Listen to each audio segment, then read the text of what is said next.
Howdy, hey, hello, it's McKenna, and welcome to Munch and Mingle. This is such an awesome opportunity. I am in the midst of some amazing people that you guys are going to hear today. Kind of a funny story how it all came about. Britt and I were on our normal drive through Midway, and I saw this sign that we've passed a million times that said Cascade Academy, and something just pinged inside me like, what is that? You need to go figure out what that is. Did a little research. I'm going to just give it the very general, but we'll go into it very deeper. This was a place for teenage girls who struggle with anxiety. And I was like, wait a minute, what? Got a hold of LeaKae, who we're going to talk to today. And I just was like, I've got to come talk to you guys. I've never heard of this. This sounds so interesting. I need to just come see what it's all about. And here we are. So without further ado, we've got Caleb, LeaKae, and Bekah, who are going to kind of walk through some things with me today. And we're going to start off with Caleb, who actually is the founder? One of the founders of Cascade Academy and also the director of business development. Hi. Hi, McKenna. Thanks so much for having us. This is great. This has been incredible. Before we get going into it, we're going to start off with our munchie, which Caleb's going to tell us all about. Yeah, so today we are privileged to sit down to a box of salted caramels from V's Chocolates. It's kind of a funny story. Some of our other founders, John and Carol Probst, they own V's Chocolates. It's one of their other endeavors. And it has been an absolute wonderful connection to have as we invite people on campus and we share our story. We're able to send them on their way with some award-winning salted caramels. So We'll be able to snack on that today. Yes, perfect. That is so cool. First, we're going to talk with Caleb. Got some background on basically how Cascade Academy came about. Before this interview, you took me on the tour of everything that Cascade Academy is, and wow, it's amazing. The entire setup is just incredible, and it's the perfect place, I believe, for anybody, but especially for girls who are going through what they're going through right now. Yeah, no, it is really one of those serendipitous experiences as we reflect after 3.5 years of opening, all the different pieces that have come together to make this wonderful opportunity come together for these adolescent girls and their families who really are struggling with anxiety and OCD. It all started about 6 years ago, actually. I'm from Utah, but have only lived in Heber for a short time. And my parents are real estate agents here in this valley. And it got to the point where after years and years of experience in this industry and in this field working with adolescent mental health, I had realized that there weren't a lot of options for adolescents struggling primarily with anxiety. So if I go back a little bit in my history, I've been working with adolescents for about 20 years. Wow. And it all started in the wilderness in southern Utah. If I'm totally honest, I found out that I could get paid to go camping. And I thought that was an awesome opportunity. So I went down to southern Utah with my backpack. Yep. And I started working in a wilderness program with what then were referred to as troubled teens. And we'd hike around and we'd watch them kind of get separated from a lot of their personal vices and kind of get away into nature and watch that healing process take place as they received therapy from licensed therapists in the woods. And I just absolutely fell in love with the process of change, with the process of therapy. And I said, okay, I want to do this for the rest of my life. I became licensed in recreational therapy, and I continued to take kids camping and rock climbing and biking and boating for years and years, and eventually worked into administrative roles and helped open a number of treatment centers. And over the years of helping run treatment centers, it became very clear that most treatment environments for adolescents are catered towards working with and helping highly behavioral children, kids who are acting out, who are physically aggressive, who may have addictions to drugs and alcohol that are more severe. And so when you've got an environment where kids are acting out, being aggressive, or trying to run away, the staff are trained and focused on kind of bringing those behaviors down and containing that environment. Meanwhile, there's this subgroup of adolescents whose struggle is really internal and it's not behavioral. Yeah. So over the course of treatment and years of working with families, I'd had a number of these families come to me and say, look, my kid really needs treatment. They really need help, but I don't dare send them to a residential treatment facility where they're going to learn more bad things than they learn good.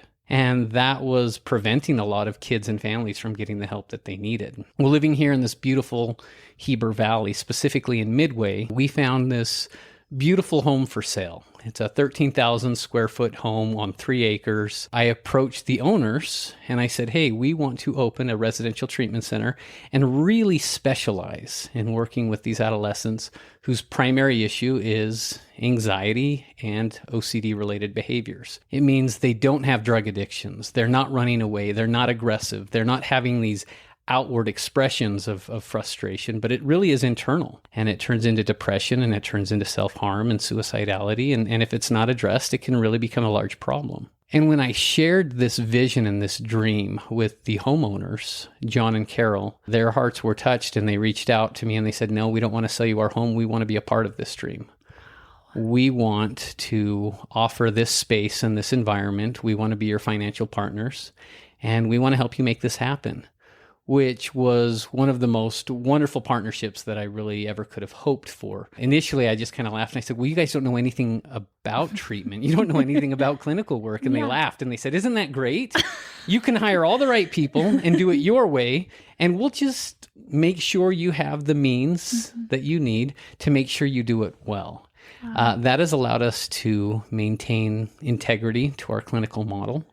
It's allowed us to make sure we're enrolling the right students at Cascade Academy so that we can do what we do well without the pressures of finances adjusting, driving, and forcing us to do things that aren't best. All of our clinical models are supported. They're all research-based. It has been a wonderful, wonderful journey. We recruited Brad Gerard from Coeur d'Alene, Idaho, who had been in the industry for 30 plus years. He brought a wealth of knowledge. We recruited Bekah Schuler originally as our chief clinical director, and LeaKae as our admissions director. And over the years, we've evolved, and Brad is now director of the board, and Bekah is our CEO, and LeaKae is still running the admissions department, and it is a wonderful team with lots of passion. We care a lot about what we're doing and doing it right, and got all the means to make sure that we can stay true to our model and what we do.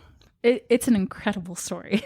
The more and more you think about it, it's just like, wow, perfect timing, perfect everything. I wanted to talk about specifically the girls and what their time is here. I don't know if specifically through you or with LeaKae, either or.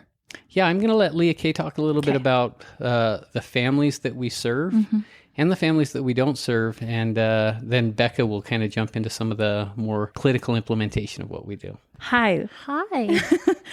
Quick background on you, LeaKae. Yeah, so I began at Wasatch Academy. It's a boarding school down in Mount Pleasant, Utah. I started there as the director of admissions there for their domestic recruiting. So that's how I got my start, and then came on board here with Cascade Academy. On the website, it says adolescents 13 to 18. That's correct? Yep. And how many girls max at Cascade? Our capacity is 26. These girls come from all over the country, really struggling with perfectionistic behavior, OCD, ruminations, rituals, definitely rigid, kind of black and white thinking. And these girls have isolated from school for quite some time, sometimes up to 3 years. We've had students here that haven't gone to school for 3 years. Isolation, they spend time on their cell phone or in their room. We've had students that families have had to bring them food because they won't even come out of their room or go on a walk. Wow. So definitely very, very severe anxiety and OCD is what we're seeing here. Okay. When a family, let's say, reaches out, like what is the process of you guys determining if Cascade's going to be the right fit for them? Yeah, usually we like to see psychological testing, and not always do families have that. So we want to talk to the therapist they've been seeing. Many of these families have tried outpatient, IOP, even some short-term stabilization programs, and they just haven't been enough. So we just want to talk to the therapists that have been working with them to see kind of their presenting issues. Some of our students that come here struggle with self-harm, but usually they're stable when we get them here. So we want to find out a little bit more about that history. We see a lot of disorders disordered eating along with it. So we want to find out a little bit more about that and make sure they're stable that way. Definitely, like any kind of drug use, it was not a great fit for us. We see a little bit of marijuana use and alcohol use, but it's in an effort to numb their anxiety. Yeah. So we're kind of diving deep. We work with our clinical director, Amy Griffin. She reviews all the cases to make sure they're an appropriate fit. How long are the girls here, minimum to max time? Yeah, minimum about 9 months to 12 months and sometimes longer. Okay. So yeah, pretty significant treatment. And then what does a normal day look like? Because not only is it just the house, you guys have a schoolhouse. Yeah.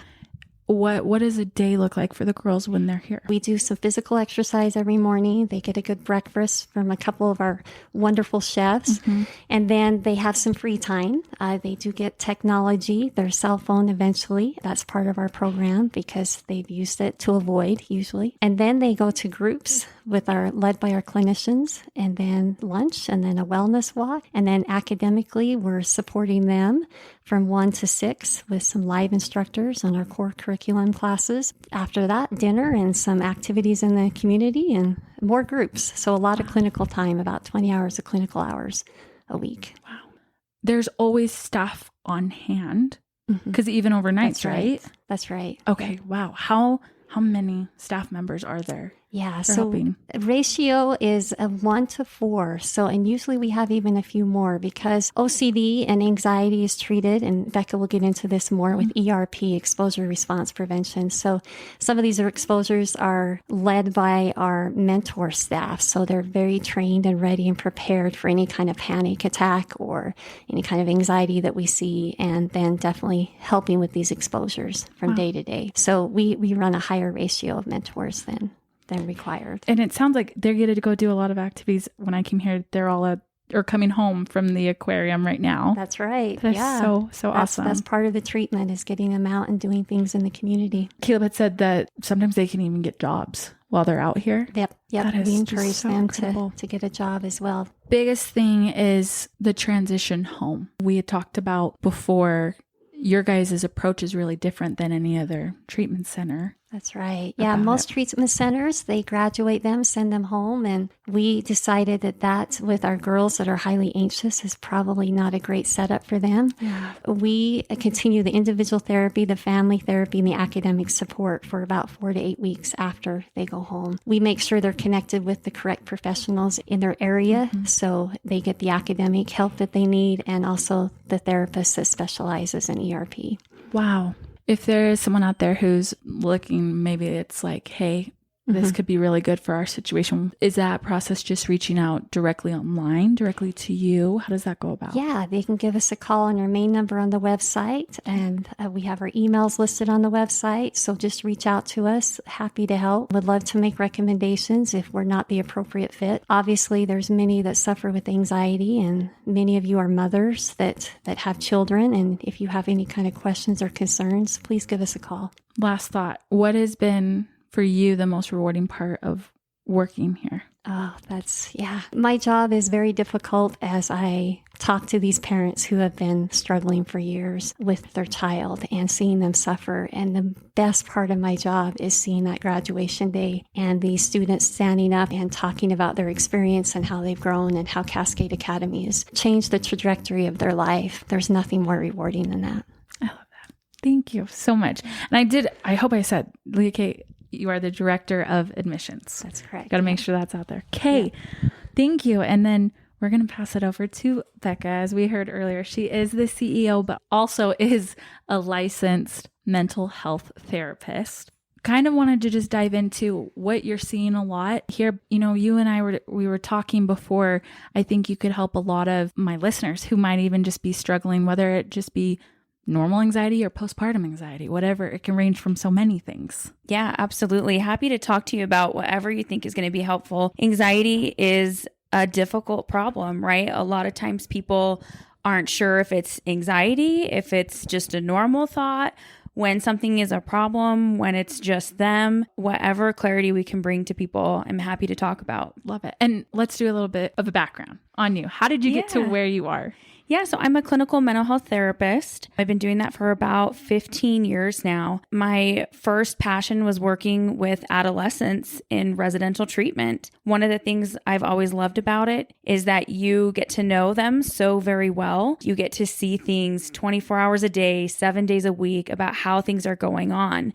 And then that means that the interventions and the help and the support you give can be immediate and in real time. And you really get to operate like a live coach, a 7-day-a-week coach to helping kids get through some of these struggles. But over the course of my career, I've worked in residential treatment. I've worked in acute hospitalization. I've done private practice. I've done a residential treatment for women, young moms in recovery, and just kind of all over the map. So I love working primarily with families and with kids because that's going to change future generations. It is. Specifically, what are you seeing a lot in adolescent teen girls right now?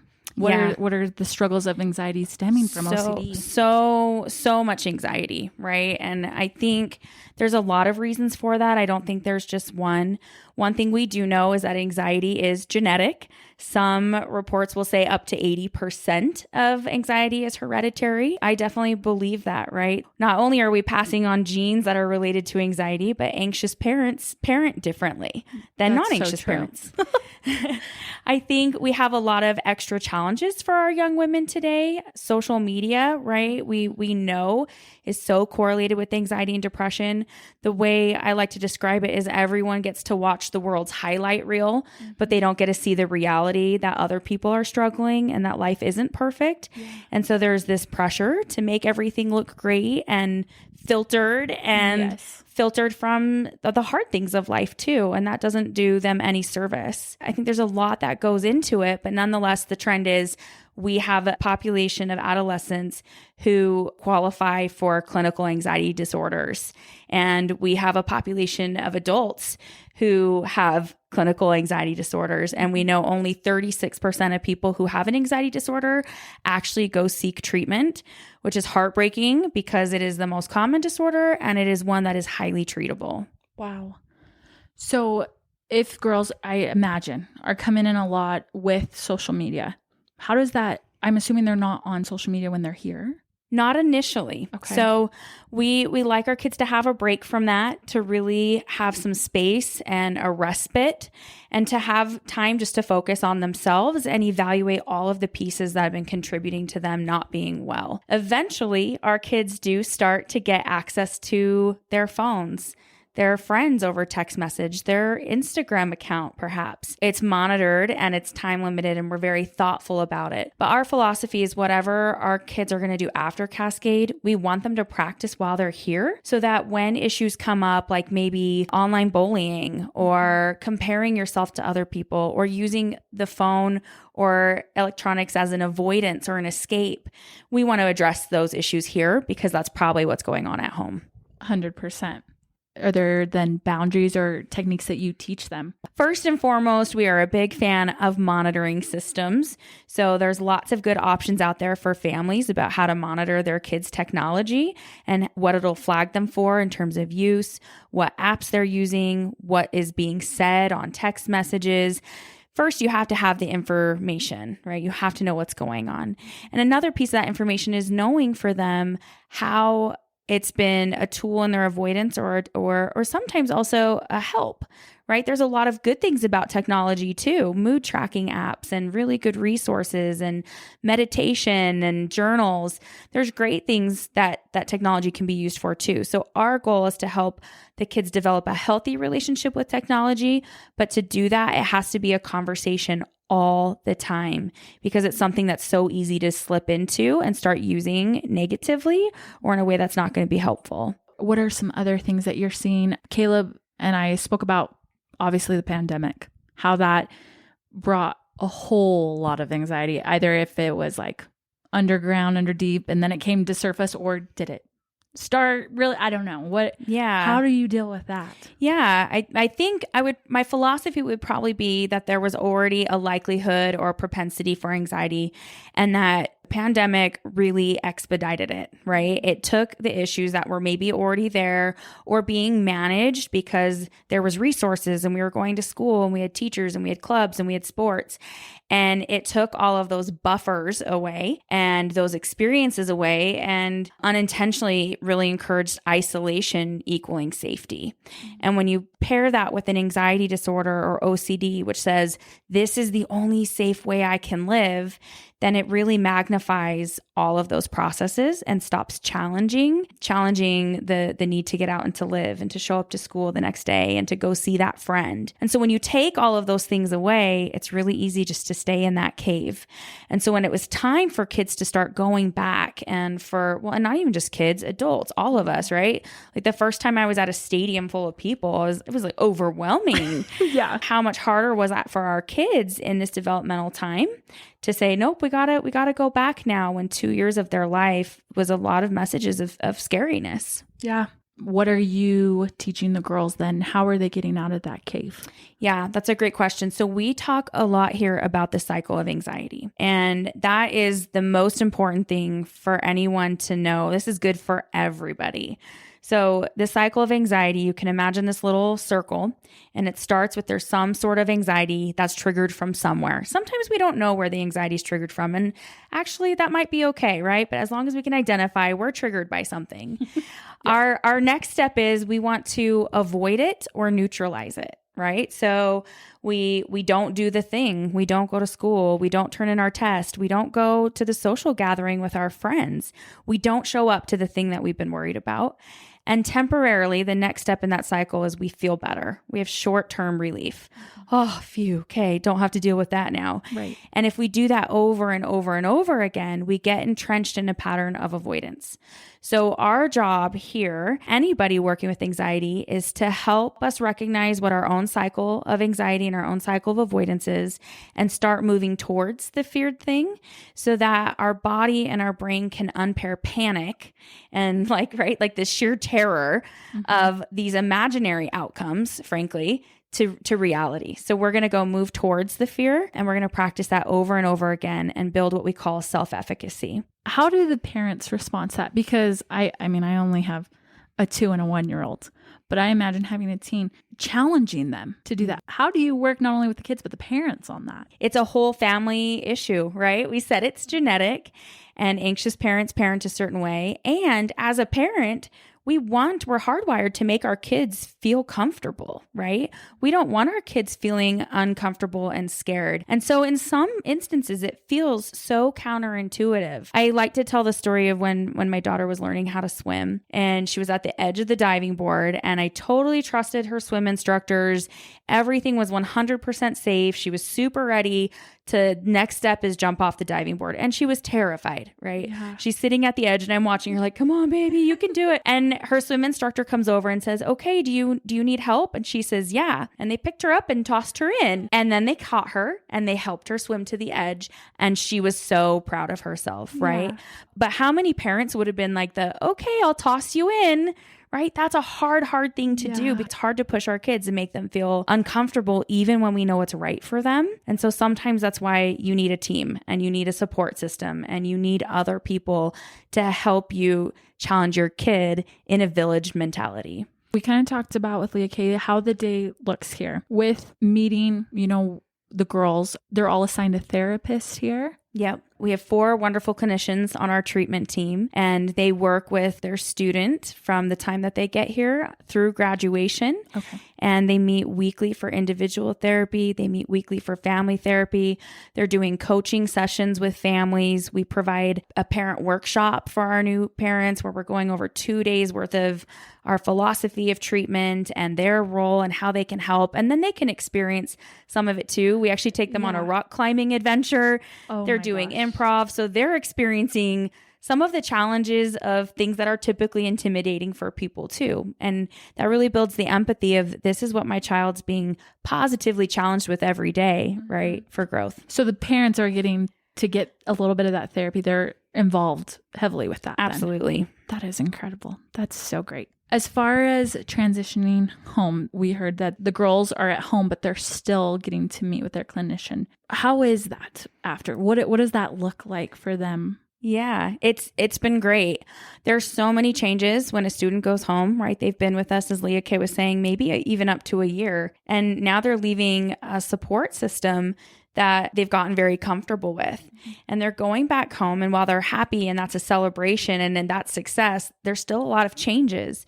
So we want to eliminate or at least postpone one of those changes for a while and keep that lifeline open to us because we know them so well. And the therapist can say, I know what face you're making right here. I've seen that face before, right? And we can continue supporting them in that transition and working with their next care providers so that we have a full picture of success for them. So because I have you on and because I just want to just dive in a little bit more, specifically for some of my listeners, whether it's they're now realizing, hey, I might definitely have anxiety if it's genetic or whatever it came through. How would you help someone to get over trauma if they're adult now? And maybe it wasn't ever. How can they actually be aware and know like, hey, this is something now it's triggering me that I realize I might have a problem, and then steps that you would suggest from there? Yeah. I'm going to be biased because I'm a therapist, so I'm biased towards therapy. Right? Good start though. And I think that everybody deserves a safe space with a trained professional to explore what may or may not be going on with them. I've worked with families before that after 4 sessions, I said, you know what? I think you guys are good and we can continue doing X, Y, or Z, but you're on the right track. Keep it up, right? Parenting is hard and being a parent is hard. And so my first default would say, if there's a question, there is no harm in finding an outpatient therapist to just say, here's what I'm wondering about. Where do I fit in sort of like the continuum? Like, is this a problem? And just being able to have that space is healing in and of itself. And if there's some things that need more processing and more time and more skills, then you have somebody who can walk you through that. Do you feel like there's a way to find the right therapist? Now, of course, obviously that you've got to connect with your therapist, but now it feels like there are starting to become more and more people who are maybe not labeling themselves as therapists, but hey, we kind of help with the same things. What do you feel are the best credentials to look for besides connecting with them? Right. And I like that you say that because a lot of people go to therapy, there's not a connection. And then they think like, especially anxious people, is this me? Maybe this is just this is just me. Maybe I'm just a bad client. Yep. So it's okay to say this isn't a fit and to go keep looking. We were joking with one of our employees today who said, well, after 22 therapists, I found the right one. Yes. And you know what? That's fine. That's the most important piece. But as far as credentials, definitely make sure that they're a licensed mental health professional. You can look anybody up on a state website called DOPL. It's called DOPL Verified Department of Professional Licensing and Verifying. You can search a name and make sure that they have a license that's registered and in what they say it is. And then I would look for people who specialize specifically in what it is that you think you may need support in. Somebody might understand, I'm having a lot of anxiety and I think it's from this trauma, then you might want to find somebody who's specialized in trauma. It's really fine to find somebody who specializes in the age group that you're looking for support. So there will be people who their specialty is new moms or moms in general, or people whose specialty are young children or adolescents. And I think it's just a great thing to do to screen and to call, see if you feel comfortable with that person, then go from there. I think a big thing we kind of talked about, and maybe you could delve into a little bit of this, new moms, whether it's your first or your fifth. Sometimes you get hit. We talked about that. I got what I'm now, realize it was postpartum anxiety with Baker and then postpartum depression with Bo. You feel insane. And sometimes you're like, well, is this just because of a pregnancy or is this something that was underneath everything and it just was expedited through because of this? What would you say specifically to that? And I know it's kind of vague, but if just in that is so hard, especially new moms, right? Because you don't know what you're signing up for. I remember looking around being like, the whole world did this?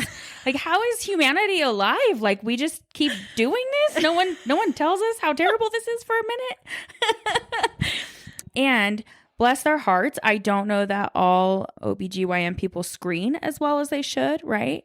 And I don't think it's because they don't want to, but it's hard to know, is this baby blues? Is this just hormones? Or is there like a problem here? That's kind of my first thought when you bring up new moms and just momming in general, right? And then on top of it, how much sleep are you getting? Oh Probably, my goodness. well, Yeah. definitely not enough. That's a big one. That's a big contributor. That definitely can throw you over. So I think my encouragement would be, again, the same, is like, if you're not sure, just go get the support anyway. And if you're okay, someone's going to tell you. Therapists, unfortunately, I'm not sure which, have a long line of people waiting to receive support. They're not typically in the business of keeping people in therapy longer than what would be helpful. At some point, a therapist is going to say, okay, I think we're ready to slow down, or I think we're ready to take a break for a while. Mm-hmm. And there's somebody else waiting for support too. But so when in doubt, go get that space and seek it out with a professional. Lastly, and I'm probably just pulling from my own, obviously social media, we kind of talked about that already, but I think especially as women, we struggle a lot with comparison. And I talked about this on a recent episode.